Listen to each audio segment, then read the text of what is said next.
మిత్రులకు నమస్కారం. రేడియో రాంబాబు ఛానల్కి స్వాగతం. ఎలా ఉన్నారు?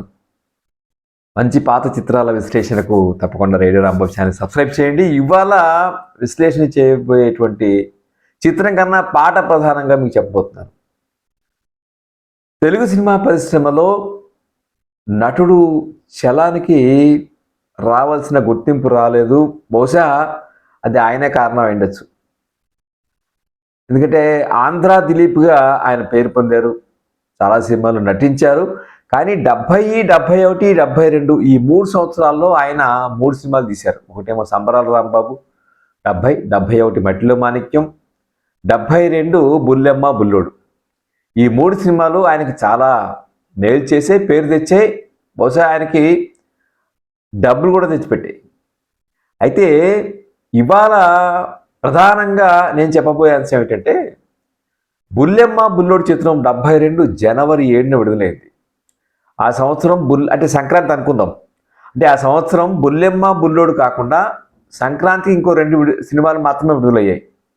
ఒకటేమో ఏఎన్ఆర్ గారిది భార్యాబిడ్డలు, బ్రతుకు తెరువునే మళ్ళీ తీశారు, ప్రసాద్ ఆర్ట్ పిక్చర్స్ వాడు. మరొకటి కృష్ణ గారిది మొనగాడు వస్తున్నాడు జాగ్రత్త. నాకు మొనగాడు వస్తున్నాడు జాగ్రత్త బాగా గుర్తు, ఎందుకంటే అప్పుడు నాకు 11 సంవత్సరాలు కృష్ణ గారి అభిమానులం కాబట్టి ఆ రోజుల్లో. బట్ చలంగారి సినిమా బుల్లెమ్మ బుల్లోడు అయితే ఉందో ఆ సినిమాలో మీకు గుర్తుంది కదా, కురిసింది వాన నా గుండెలోన నీ చూపులే జల్లుగా అనేటువంటి పాట అద్భుతంగా గుర్తుండిపోయింది. ఆ తర్వాత అది అంతగా గుర్తుండిపోవడానికి కారణం కూడా సినిమాలో పాట బాగుండడం ఒకటి, విపరీతంగా రేడియోలో వినిపిస్తూ ఉండేది ఆ పాట. ఆ పాటకు నేపథ్యం ఉంది. నిజానికి ఆ సినిమా దర్శకుడు పెండ్యాల నాగాంజనేయులు గారు, ఆయన ఆ పాట వద్దన్నారు. ఎందుకు వద్దన్నారు ఏమిటి అనే విశ్లేషణకు వెళ్లే ముందు ఆ పాట రాసినటువంటి రచయిత రాజశ్రీ అసలు పేరు తెలుసా మీకు? ఇందుకూరి రామకృష్ణరాజు. ఆయన డబ్బింగ్ కింగ్ అని, అనువాద బ్రహ్మని ఆయన బిరుదులు ఉన్నాయి. దాదాపు 700 చిత్రాలకు, అనువాద చిత్రాలకు ఆయన మాటలు పాటలు రాశారు. అయితే నేరుగా స్ట్రైట్ సినిమాకి రాయించిన ఘనత చలానికి దక్కుతుంది. బహుశా చలం గారికి రాజశ్రీ అంటే చాలా గౌరవం. ఆ గౌరవంతో ఆయన చేత మాటలు రాయించారు, కొంచెం పాటలు కూడా రాయించారు. అలా ఆయన 3 సినిమాలకి మాటలు రాశారు, రచన చేశారు. బుల్లెమ్మ బుల్లోడు చిత్రంలో కురిసింది వాన నా గుండెలోన అనేటువంటి పాట ఉంది కదా, ఆ పాట ఆయన చేత రాయించారు. అయితే పాట రాయించే ముందు దర్శకుడు పెండ్యాల నాగాంజనేయులు ఒక సిచ్యువేషన్ చెప్పారు. నాయకులు పాడుకునే వర్షం పాట, కానీ ఈ వర్షం పాట నేలబారుగా చౌకబారుగా ఉండకూడదు.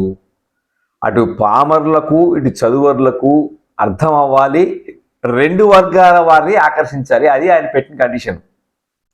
సరే, దాని చలం గారి సినిమాలకి అన్నిటికీ ఎక్కువగా సత్యం గారే కదా ఆయన సొంత సినిమాలకు.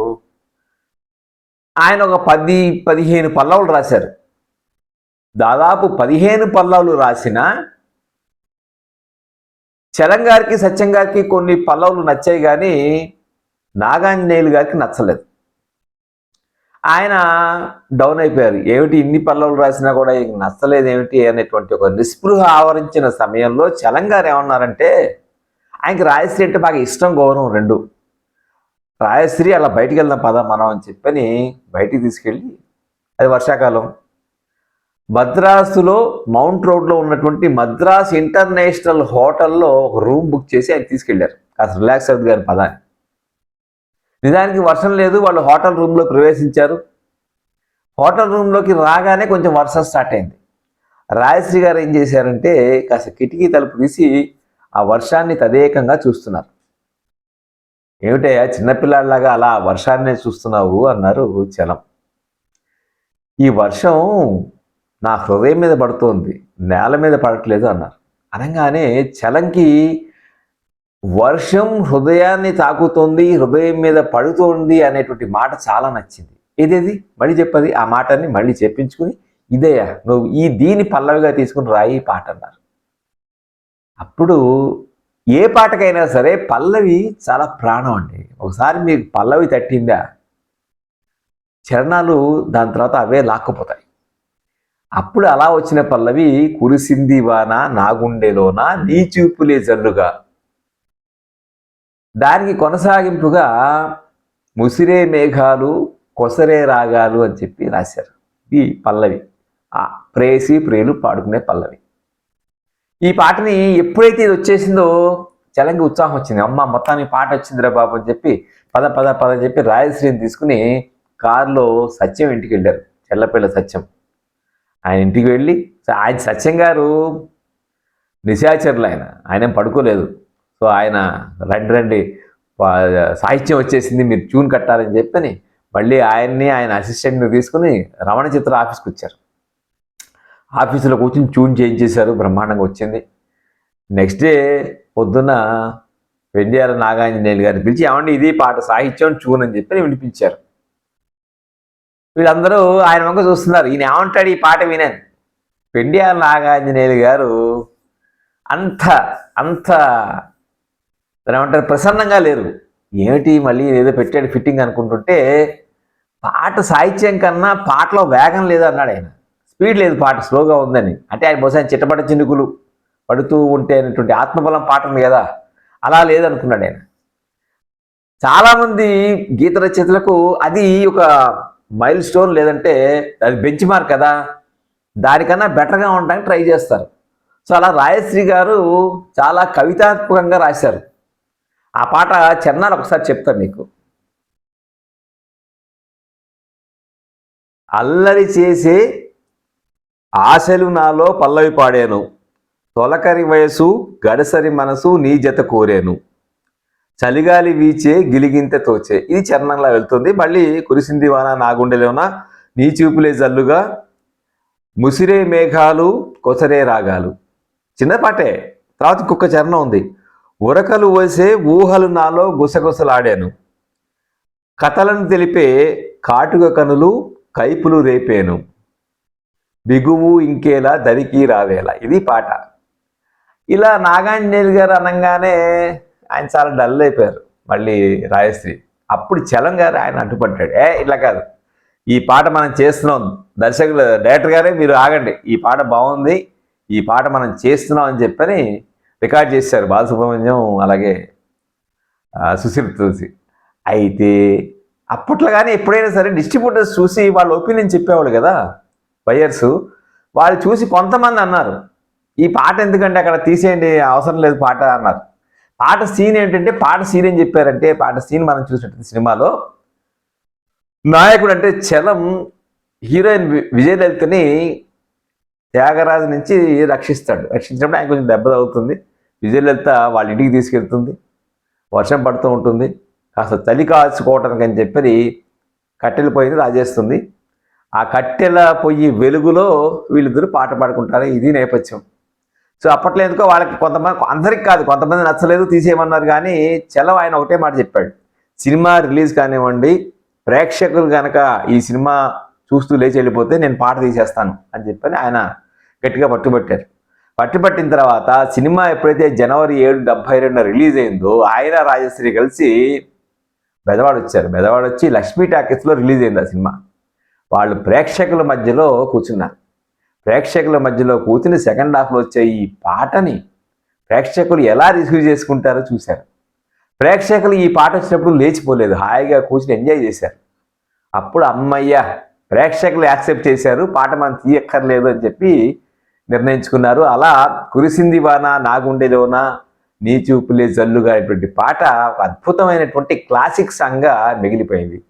సో బుల్లెమ్మ బుల్లోడు చిత్రం అనగానే ఈ సినిమాలో ఇంకో 2-3 పాటలు ఉన్నాయి కదా.